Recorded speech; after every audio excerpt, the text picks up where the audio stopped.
Forestry की series में आज हम आगे चलते हैं और आज हमारा फॉरेस्ट लेजिस्लेशन वाला जो पार्ट है उसका आखिरी वीडियो होगा। तो जो लोग भी चैनल में नए हैं वो लोग प्लीज चैनल को सब्सक्राइब कीजिए, लाइक कीजिए और शेयर कीजिए। आप लोगों का सपोर्ट मेरे लिए भी मोटिवेशन का काम करता है, तो प्लीज आप लोग सपोर्ट करने में कंजूसी नहीं करेंगे। और जिन लोगों ने भी पहले के वीडियोस नहीं देखे हैं वो लोग एक बार देख लीजिए, क्योंकि सारे लॉज जो है वो बहुत इंपॉर्टेंट है, इनसे डायरेक्ट क्वेश्चंस पूछे जाते हैं। इसलिए ये थोड़ा सा बोरिंग पार्ट जरूर होता है बट बहुत इंपॉर्टेंट होता है। तो आज तो खैर इसका लास्ट है, तो देखते हैं, हम लोग टाइम वेस्ट नहीं करते हैं, ठीक है। इससे पहले कि मैंने लॉज बता दिए हैं तो उसको मैं अभी रिपीट नहीं करूंगी, ठीक है। आज हम ये सारे लॉज देखते हैं। 1979 से हम स्टार्ट करेंगे। 1979 तक हम पहुंच चुके थे, मतलब इसके पहले तक के। सोशल फॉरेस्ट्री का जो कंसेप्ट था वो 1979 में स्टार्ट किया गया था, ठीक है। कब किया गया था? 1979 में। सोशल फॉरेस्ट्री को ही हम सामाजिक वानिकी कहते हैं, जिसको हमको बहुत डीप में पढ़ना है फॉरेस्ट्री में आगे, ठीक है। 1979 में सोशल फॉरेस्ट्री का जो कंसेप्ट था वो आया था और उसको स्टार्ट किया गया था, ठीक है। फिर आते हैं हम 1982 में, 1982 में। यहाँ पे दो चीजें हुई थी। क्या हुई थी? Indian institute of forest management, मतलब फॉरेस्ट मैनेजमेंट के लिए इंडियन इंस्टीट्यूट की स्थापना की गई थी, एस्टेब्लिशमेंट किया गया था। कहाँ पर किया गया था? यह है आपका भोपाल में। भोपाल कौन से स्टेट में है? हमारे मध्य प्रदेश में, ठीक है। तो भोपाल मध्य प्रदेश में Indian institute of forest management establish किया गया था। कौन से ईयर में? 1982 में। इसके अलावा फॉरेस्ट सर्वे ऑफ इंडिया, ठीक है, forest survey of India and wild life institute of India, ये दोनों भी जो है वो 1982 में ही एस्टेब्लिश किया गया था। कहाँ किया गया था? ये किया गया था देहरादून में। कहाँ किया गया था? देहरादून, जो कि उत्तराखंड में स्थित है, ठीक है, उत्तराखंड में प्रेजेंट है। तो 1979 में सोशल फॉरेस्ट्री स्टार्ट की गई थी और 1982 में तीन बहुत इंपॉर्टेंट इवेंट्स हुए थे। Indian institute of forest management establish किया गया था। कहाँ पे? भोपाल मध्य प्रदेश में। इसके अलावा फॉरेस्ट सर्वे ऑफ इंडिया, जिसको ही हम FSI बोलते हैं, जो हर 2 साल में फॉरेस्ट सर्वे जो है वो पब्लिश करता है, ठीक है। उसके अलावा wild life institute of India, ये दोनों देहरादून में एस्टेब्लिश किए गए थे 1982 में, ठीक। 1983 में भी बहुत ही इंपॉर्टेंट इवेंट हुआ था, first wild life action plan. क्या था? Wild life action plan. ये वाइल्ड लाइफ एक्शन प्लान जो होता है वो 15 साल के लिए बनता है। कितने सालों के लिए बनता है? 15 सालों के लिए बनाया जाता है। अच्छा, अभी यदि हम करंट की बात करें तो करेंटली अभी हमारे यहाँ पे, हमारे इंडिया में third wild life action plan जो है वो रनिंग है, जिसके जो ड्यूरेशन है वो कब से कब तक के है? तो 2017 से लेके 2031 तक, ठीक है। 2017 से लेके 2031 तक के जो थर्ड हमारा वाइल्ड लाइफ एक्शन प्लान है वो चल रहा है।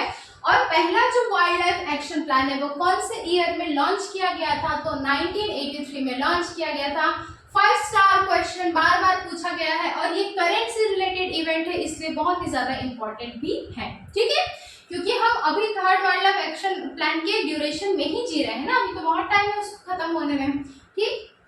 अच्छा, 1985 में जब हम आते हैं तो वहां पे क्या हुआ था? अब भाई फॉरेस्ट और एनवायरनमेंट के लिए सोचे कि एक मिनिस्ट्री हमको बनाने की जरूरत है, ठीक है। तो ministry of environment and forest कब लॉन्च किया गया, कब बनाया गया? तो 1985 में बनाया गया था, 1985 में बनाया गया था, ठीक।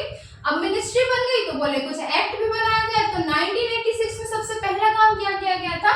एनवायरमेंट प्रोटेक्शन एक्ट बनाया गया था। स्टार मार्क बार बार पूछा गया क्वेश्चन है कि एनवायरमेंट प्रोटेक्शन एक्ट कौन से ईयर में बनाया गया था? तो भाई एनवायरमेंट प्रोटेक्शन एक्ट 1986 में बनाया गया था, ठीक है। इसके अलावा बायोस्फीयर रिजर्व, आपको पता है कि हमारे इंडिया में कितने बायोस्फीयर रिजर्व है? जिनको भी पता है वो लोग कमेंट करके बताएंगे, ठीक है। हाँ, मेरे को भी पता है लेकिन आप लोग बताएंगे, ठीक है। तो फर्स्ट जो बायोस्फीयर रिजर्व है इंडिया का वो है नीलगिरी बायोस्फीयर रिजर्व। क्या है? Nilgiri biosphere reserve. ये कौन से स्टेट या ये बोलोगे कौन से स्टेट में आता है, ये भी आप लोग कमेंट करके बताएंगे, ठीक है। तो 1986 में क्या क्या हुआ था, एनवायरमेंट प्रोटेक्शन एक्ट जो है वो लॉन्च किया गया था। इसके अलावा जो हमारे इंडिया का पहला बायोस्फीयर रिजर्व है जो कि नीलगिरी बायोस्फीयर रिजर्व है वो भी बनाया गया था 1986 में, 1986 में। 1992 में भी बहुत इंपॉर्टेंट चीज हुई थी, प्रोजेक्ट एलिफेंट लॉन्च किया गया था। हाथियों के संरक्षण के लिए, हाथियों को बचाने के लिए जो प्रोजेक्ट लॉन्च किया गया जिसको हम प्रोजेक्ट एलिफेंट बोलते हैं वो 1992 में लॉन्च किया गया था। इससे रिलेटेड बहुत सारे स्कीम्स आए, जैसे माइक आई थी, हाथी मेरे साथी, इस तरीके की जो है वो परियोजनाएं इसके साथ में चालू की गई थी। ठीक है, फिर हम बात करते हैं एक इंपॉर्टेंट इवेंट की 2002 में, 2002 में। अब सोचे कि एनवायरनमेंट के लिए तो एक्ट ले आए हैं, तो फिर हमारी पूरी की पूरी बायोडाइवर्सिटी के लिए भी एक एक्ट लाते हैं। तो बायोडाइवर्सिटी एक्ट कौन से ईयर में आया था, 2002 में आया था, 2002 में आया था। ठीक है, फिर 2006 में आए हम, तो 2006 में क्या किया गया, फॉरेस्ट राइट एक्ट लाया गया, फॉरेस्ट राइट एक्ट, वन अधिकार अधिनियम। ठीक है, ये अब भाई फॉरेस्ट राइट जो है वो किसके लिए होगा, तो अब शेर भालू इन सब के लिए जो है उनके अधिकार तो नहीं लाएंगे, उनके लिए तो हम प्रोटेक्शन के लिए एक्ट लाए थे। तो ये जो था हमारी वो कम्युनिटीज जो कि वनों में निवास करती थी, जैसे कि हमारे एसटी वर्ग के जो भी भाई बंधु थे, जिन लोग वहां पे जिनका नेटिव जो हैबिटेट था वो जंगलों में था, और एनवायरनमेंट के लिए बहुत सारे लॉस बनाने से उनकी जो दिनचर्या थी, उनकी जो लेवलीहुड थी वो अफेक्ट हो रही थी। तो जो एसटीज थे, इसके अलावा जो एससीज या जो भी ट्राइबल कम्युनिटी जो जंगलों के आसपास रहती थी, उनके राइट्स को प्रोटेक्ट करने के लिए जो है वो फॉरेस्ट राइट एक्ट लाया गया था। कब लाया गया था, 2006 में। वेरी इंपॉर्टेंट क्वेश्चन, बहुत ही इंपॉर्टेंट है। इसके अलावा 2006 में नेशनल बैम्बू मिशन भी लाया गया था। बैम्बू मतलब जो बांस के लिए मिशन होता है, ठीक है, नेशनल बैम्बू मिशन वो कब लाया गया था, ये भी 2006 में लाया गया था। ठीक, इसके अलावा 2010 में जब हम आए तो हमने नेशनल ग्रीन ट्रिब्यूनल की स्थापना की, एस्टेब्लिशमेंट की, जिसको हम एनजीटी बोलते हैं, जो कि हमारे एनवायरनमेंट को प्रोटेक्ट करने के लिए या सस्टेनेबली हम जो है वो एनवायरनमेंट का यूज करें, इसके लिए ये जो है नेशनल ग्रीन ट्रिब्यूनल बनाया गया था। ठीक, तो ये भी हम बोल सकते हैं कि एनवायरनमेंट और फॉरेस्ट्री से कोरिलेट करके पढ़ना है इस पार्ट को। तो एक बार क्विकली रिवाइज करते हैं। 1979 में फॉरेस्ट सोशल फॉरेस्ट्री स्टार्ट किया गया।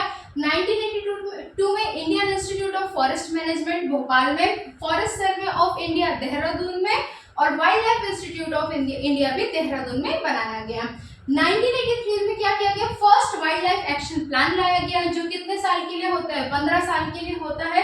अभी कौन सा चल रहा है, अभी third wild life action plan चल रहा है, जिसकी जो अवधि है, जो ड्यूरेशन है वो है 2017 से लेके 2031 तक के। ठीक, 1985 में ministry of environment and forest जो है वो बनाया गया था। 1986 में एनवायरनमेंट प्रोटेक्शन एक्ट हमने लॉन्च किया। इसके अलावा फर्स्ट जो हमारा बायोस्फीयर रिजर्व है, जिसको हम नीलगिरी बायोस्फीयर रिजर्व कहते हैं, वो बनाया गया। ये आप लोग कमेंट करके बताएंगे कि कौन कौन से स्टेट में ये आता है। 1992 की मैं बात करूं तो हाथियों को बचाने के लिए प्रोजेक्ट एलिफेंट लॉन्च किया गया। 2002 में हमने सोचा पूरी बायोडाइवर्सिटी ही बचाए, तो बायोडाइवर्सिटी एक्ट जो है वो 2002 में लॉन्च किया गया। फिर 2006 में हमने फॉरेस्ट राइट लॉ एक्ट जो है वो बनाया, ताकि जो फॉरेस्ट के आसपास रहने वाली कम्युनिटीज है उनके अधिकारों को हम संरक्षण दे सकें। ठीक है, इसके साथ ही नेशनल बैम्बू मिशन भी लॉन्च किया गया था 2006 में ही। अच्छा, बैम्बू पेड़ों के अंदर आता है, हर्ब्स में आता है, शर्ब्स में आता है, ट्रीज में आता है या ग्रासेस में आते हैं, ये भी आप लोग कमेंट करके बताएंगे, क्योंकि फॉरेस्ट्री में बैम्बू के बारे में हमको काफी डीप में पढ़ना है।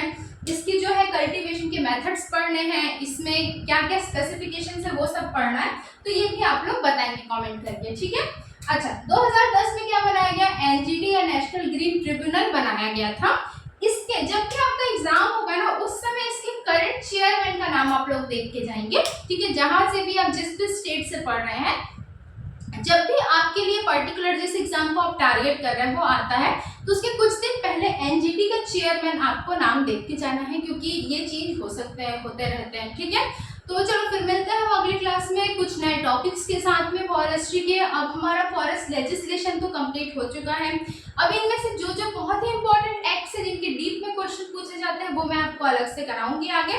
तो फिर हम कल मतलब नेक्स्ट जो भी वीडियोस आएंगे उससे हम अपना मेन जो कोर्स है इसका फॉरेस्ट्री का वो स्टार्ट करने वाले हैं।